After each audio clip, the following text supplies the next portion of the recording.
Hi, I'm Mya Dunlop, co-founder of Teen Brain Trust and one of the hosts of HopePunk Parenting Podcast. This is a short-form podcast for anyone raising a teenager. We're bringing together a community of mental health experts, neuroscientists, educators, and parents like me in short-form audio to demystify adolescence, help you build a better relationship with your teenager, and help raise the next generation of changemakers. In this mini episode, I'm actually going to share how I messed up a conversation with my oldest son. He went off to college 3 years ago. This year, he's a graduating senior, which, oh my God, they grow up so fast. But during his freshman year, he had a really hard time. He ran into a lot of troubles college freshmen typically run into when they're having a hard year. He felt like he wasn't fitting in. He was having a hard time making friends. He was worried he might have picked the wrong school. He was stressed and anxious. You get the gist. Somewhere towards the end of his first semester, he came home and decided to share his troubles with me. Now, look, I am a fixer. When I'm presented with a problem, I generally have one response. How can I find or create a solution to this problem? And that's exactly the response I had when my son came to me with his college problems. Like all parents, I don't like to see my kids unhappy. Seeing my kids unhappy makes me unhappy. It makes me anxious. It makes me want to help fix their problems. So my immediate response to my son sharing that he was feeling unhappy was to try and make him feel better.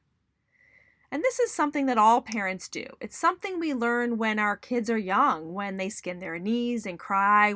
We're conditioned as the parents of young kids to be the fixer of their problems. Spoiler alert! This tactic can really backfire once your kid reaches the teen years. The thing is, my son didn't come to me because he wanted me to fix his problems.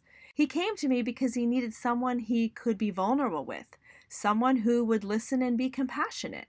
Human beings can't do two things at once. This means we really can't listen and try to fix problems at the same time. Instead of doing what he needed, instead of listening to him, I tried to fix him. I started telling him how normal his experience was, how it was something that everyone went through, that it was something I went through. I told him how I cried every day my first semester of college, how lonely I was, how I struggled to make friends, how I missed my family. This culminated in him getting angry and frustrated, yelling, "Mom, you're not listening to me," and walking off. I was shocked, confused, and slightly hurt. But I'm just trying to help, I thought to myself. That's where I didn't realize at the time, by trying to fix my son's problems, I was really invalidating him. Not a big invalidation where I was directly shutting him down. This was more of a subtle, unintentional invalidation, or as a psychologist friend put it to me, a microinvalidation. So my son is past the point where he wants mom to fix everything for him. He just wants support from me while he figures out how to fix it for himself. I tried to fix his problems by telling him they were normal problems that everyone goes through, but in doing so, I was invalidating his own experience. I was inadvertently communicating that his experience wasn't important or significant because many other people go through similar experiences. I was trying to support him, but really what I was doing was undercutting him. But wait, there's more.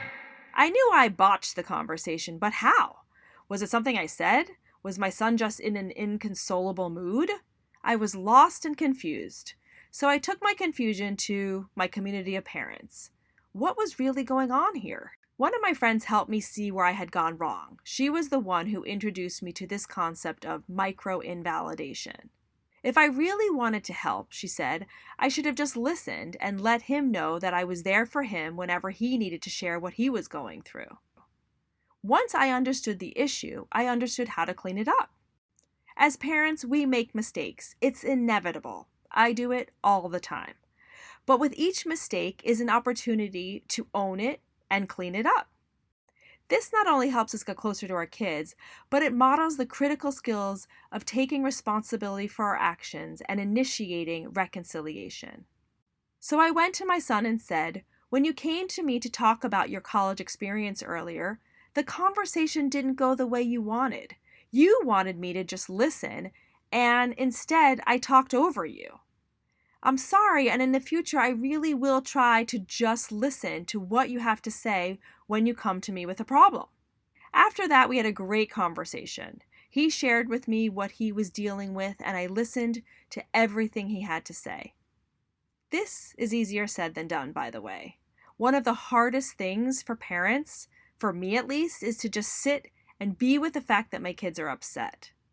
But by validating what he was really going through, we were able to be with it together, and he was able to work through his upset and come to his own solution. He stayed at college, which he now realizes was the right program for him. He made tons of friends, and he really had an amazing college experience, even with COVID. One last thing. It can be tricky to know when your kids want you to listen and when they do genuinely want help solving their problems. One thing I've learned to do, which is a lifesaver, is when my kids come to me with a problem, I ask them, "Do you want help solving this right now, or do you just want me to listen?" This way, I always know the best way to help and support them. I hope sharing my mistake can be an opportunity to grow closer with your teens.